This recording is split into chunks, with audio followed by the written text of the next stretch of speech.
एक बार की बात है कि नारद जी और भगवान दोनों लोग एक जगह बैठे हुए थे। तो नारद जी ने भगवान से कहा कि प्रभु, मैं ये जानना चाहता हूं कि पूजा पाठ करने के बावजूद भी पृथ्वी लोक पर मनुष्य तरह तरह की दुख पा रहा है।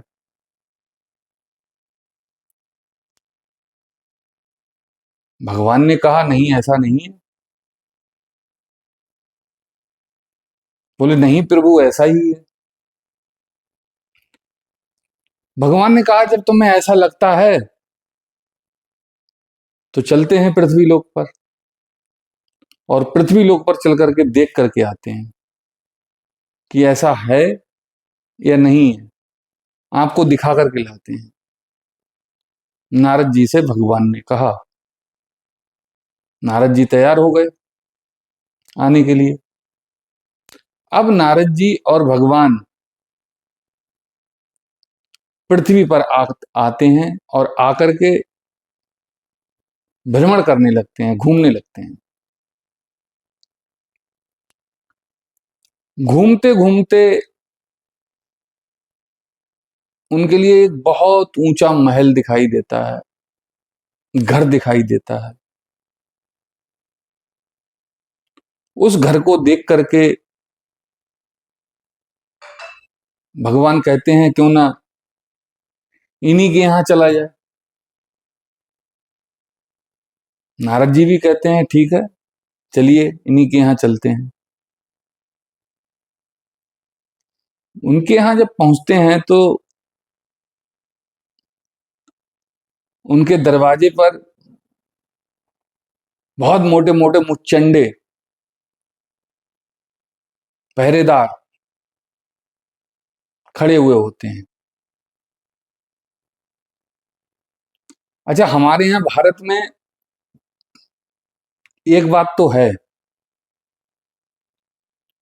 अब चाहे ये नेता हो या अभिनेता हो, अब तो साधु संतों के साथ भी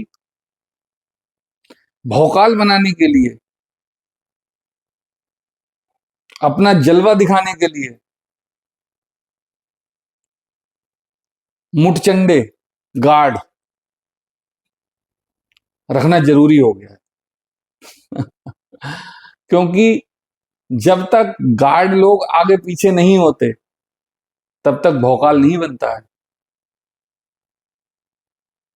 भाई, अब तो साधु संतों के साथ भी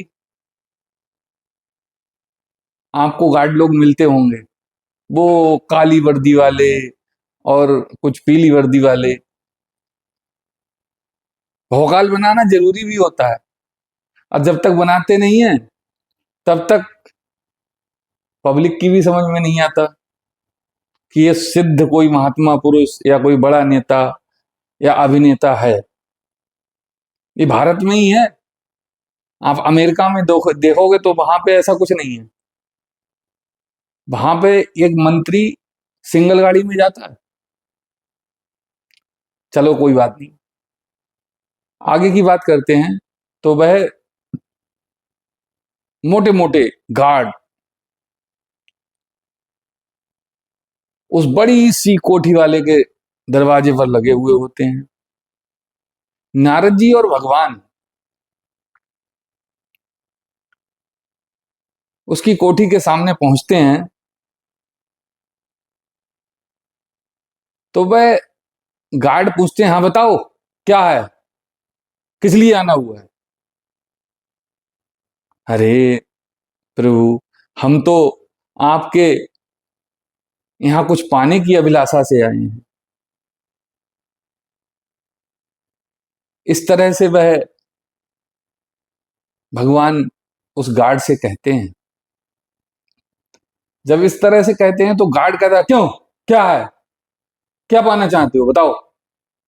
अच्छा, भगवान भी कोई, उन्होंने जो रूप धारण किया है वह कोई बूढ़े बाड़े महात्मा का नहीं है, जवान महात्मा का है। और नारद जी भी बुजुर्ग नहीं लग रहे हैं, वह भी यंग हैं। तो वह गार्ड जब उन्हें धुतकारता है तो वह गार्ड से कहते हैं कि देखो, हम भूखे हैं, हमें बड़ा जोर से भूख लगी है, हम कुछ पाना चाहते हैं, खाना चाहते हैं। वह कहता है गेट आउट, भागिए यहां से, मैं कुछ भी नहीं है। भगवान कहते हैं अरे गेट आउट तो जब ही करूं जब कुछ पेट में हो, भाई चलने के लिए भी कुछ पेट में दम होना चाहिए। तो कहते हैं देखो, गार्ड कहते हैं कि देखो, चुपचाप यहां से चले जाओ, अगर हमारा मालिक आ गया तो वह आपको बदतमीज शब्द भी बोल सकता है, इसलिए आप, वो आए इससे पहले आप यहां से रफा दफा हो जाओ।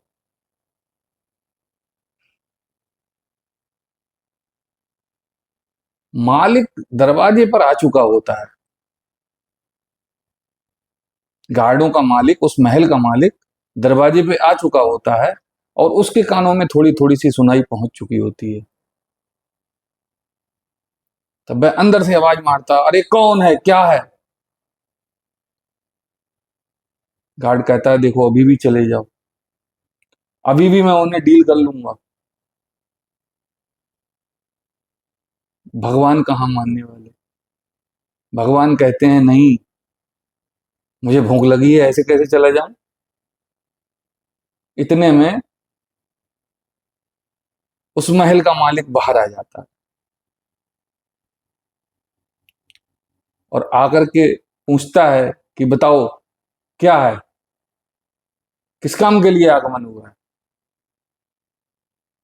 वह कहते हैं देखो जी, हमें बड़ा तेज भूख लगी है, हम कुछ खाना चाहते हैं, कुछ खाने की इच्छा से यहाँ पर आए हुए हैं। अगर कुछ खाने की व्यवस्था हो जाए, कुछ जलपान की व्यवस्था हो जाए तो हमारा कल्याण हो जाएगा। वह कहता है इतना लंबा चौड़ा शरीर लिए घूम रहे हो, कुछ कमा धमा नहीं सकते, चलो जाओ यहां से, कुछ नहीं है यहाँ पे। वह भी धुतकार देता है। नारद जी कहते हैं महाराज अब तो चलो। तब भगवान वहां से जब चलते हैं तो कहते हैं, उसे आशीर्वाद देते हैं कि तेरे पास जितना भी धन है उससे और दुगना हो जाए। जब इस तरह से आशीर्वाद देते हैं तो नारद जी चक्कर में पड़ जाते हैं और पूछने लगते हैं कि महाराज ये बताओ, इसने तो आपके लिए खाने को भी नहीं दिया और आप इसे आशीर्वाद दे रहे हैं, इसका क्या है? बोले अरे चलो कुछ नहीं, कोई बात नहीं, ऐसा ही। आगे चलते हैं। नारद जी से कहते हैं कि नारद जी, भूख तो वास्तव में तेज लगी हुई है, कहीं व्यवस्था की जाए। चलते चलते चलते चलते चलते चलते उनके लिए एक मकान पड़ता है। उस मकान में कोई श्रद्धावान पूजा पाठी एक बुढ़िया माँ रहा करती थी। भगवान उस बुढ़िया माँ के दरवाजे पर पहुंचते हैं और उसकी कुंडी खटखटाते हैं। जब कुंडी खटखटाते हैं तो बुढ़िया माँ अंदर से आवाज मारती है कि कौन है, क्या है, किस लिए आए हो? अरे वह कहते हैं अरे हम साधु संत हैं, मैया जरा दरवाजे पे आ। कुंडी खटखटाते हुए भगवान जी इस तरह से आवाज लगाते हैं तो बुढ़िया माँ साधु नाम सुन करके दौड़ती हुई आती है और कहती आइए आइए आइए महात्मा जी अंदर आइए। उन्हें अंदर ले जाती है और अंदर ले जा करके बिठालती है, सेवा भाव से उन्हें जलपान कराती है। वह कहते हैं मुझे माँ बहुत तेज भूख लग रही है, ये बात भगवान कहते हैं। नारद जी देख रहे होते हैं। नारद जी भगवान को समझाते भी हैं कि प्रभु ये बताओ, इसके यहाँ कहीं कुछ आपको दिखाई दे रहा है जो आपको ये खिलाएगी? तो भगवान नारद जी से कहते हैं आप शांत रहिए।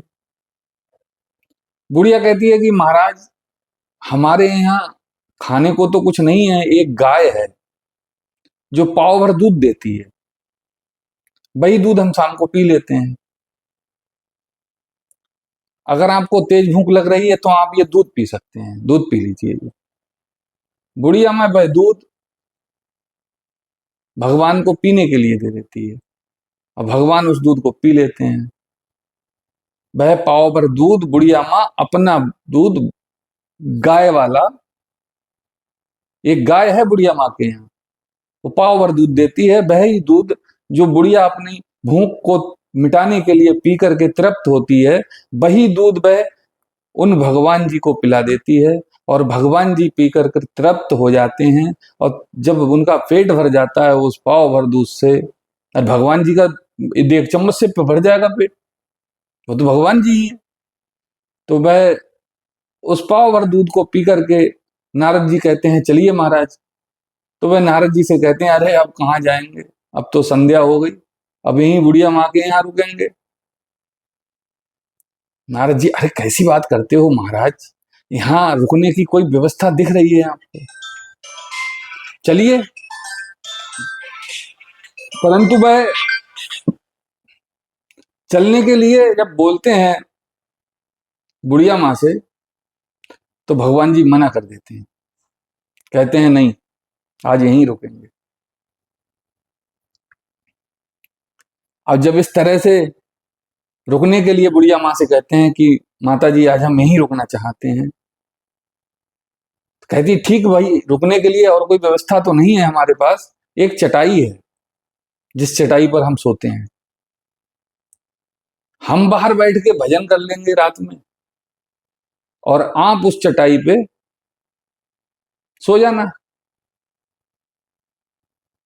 नारद जी फिर भी समझाते हैं भगवान को, देखो प्रभु, उसके पास एक ही चटाई है, फिर आप कैसे रुकेंगे यहाँ पर? तो वह नहीं मानते हैं, कहते हैं नहीं, कोई बात नहीं, माँ भजन करेगी और हम यहाँ पर बैठ करके इसको, क्या नाम है, यहाँ पर अपनी निंद्रा को पूरा करेंगे, ठीक है, आज यहीं रुकेंगे। अब वह वहीं पर रुक जाते हैं और रुक करके बुढ़िया माँ दरवाजे पर बैठ करके भजन करती है। नारद जी भगवान नारायण नारायण करते हुए वह भी बैठे रहते हैं। भगवान रात को संध्या को सो करके सुबह को जब उठते हैं तो उठ करके चलने को होते हैं, तो बुढ़िया माँ से कहते हैं माँ कुछ खाने को हो तो दे दे। बुढ़िया माँ कहती है वही गाय है जिसने अभी मैं दू करके लाई, पाव भर उसने दूध दिया है, जो हम पीते हैं वो हम नहीं पियेंगे, आप पी लीजिए। वह दूध बुढ़िया माँ के लिए दू करके लाया गया हुआ भगवान जी दोबारा पीने के लिए जब होते हैं, तो नारद जी कहते हैं अरे प्रभु अब तो मान जाओ, रात भर वो दरवाजे पर बैठी रही हैं, कल का भी दूध आपने पी लिया, कल से भी वो भूखी थी हैं, और आज फिर आप उसका दूध पिए लेते हैं। भगवान कहते हैं तो क्या हुआ, मेरी माँ है, मुझे पीने में क्या दिक्कत है? भगवान जी फिर दोबारा से वह चलने के टाइम पर उस दूध को पी लेते हैं और पी करके तृप्त हो जाते हैं। और जब चलते हैं, बाहर निकलते हैं, तो कहते हैं कि इस बुढ़िया की गाय मरी ही जाए। अब तो नारद जी को रहा नहीं जाता, अब तो नारद जी बिगड़ जाते हैं, कहते हैं महाराज ये क्या बात है, जो दिन भर भूखी रही, रात भर दरवाजे पर बैठी रही, और फिर आज आपने उसे भूखा रख दिया, उसकी गाय का दूध आपने पी लिया, उस 250 ग्राम दूध को जो अपने आप पी करके अपनी जिंदगी काट रही थी, वह दूध आपने पी लिया, और सब कुछ खिलाने पिलाने के बाद आपने बोल दिया कि उसकी गाय मर जाए। और जिसने आपको दुदकार दिया, आपने उससे बोल दिया कि तेरी संपत्ति और दुगनी चौगनी हो जाए। ये सही नहीं है प्रभु, ऐसा क्यों किया आपने?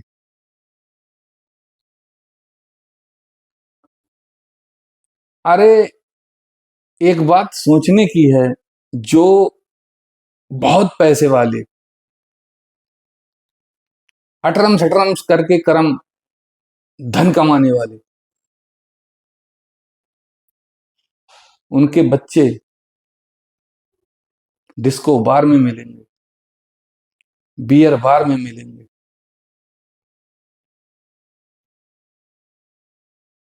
तो कौन कौन से जुआ खेलते हुए मिलेंगे।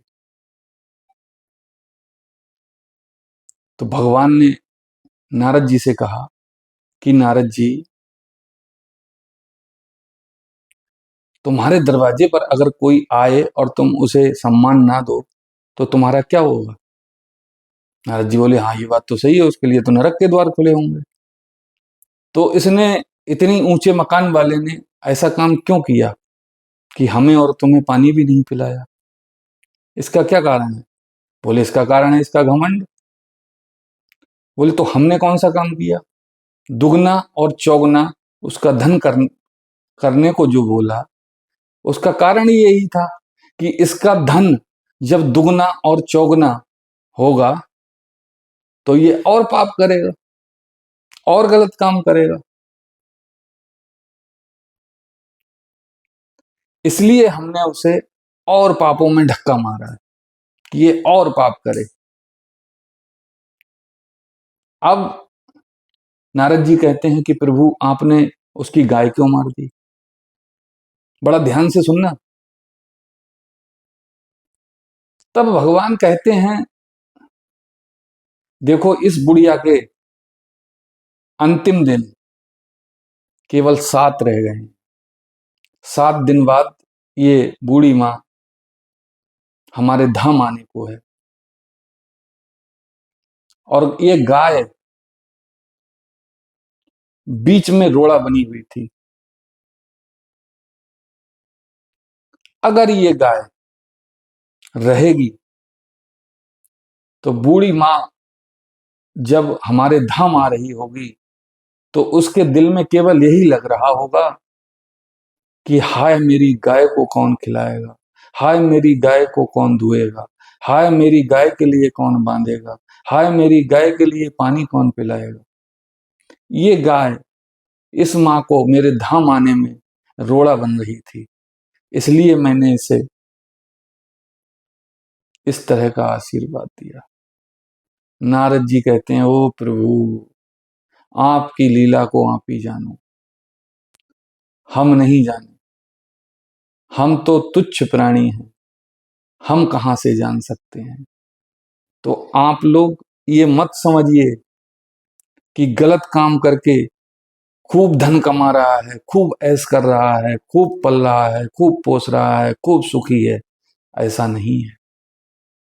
गलत कामों का परिणाम गलत होता है और सही काम का परिणाम सही होता है।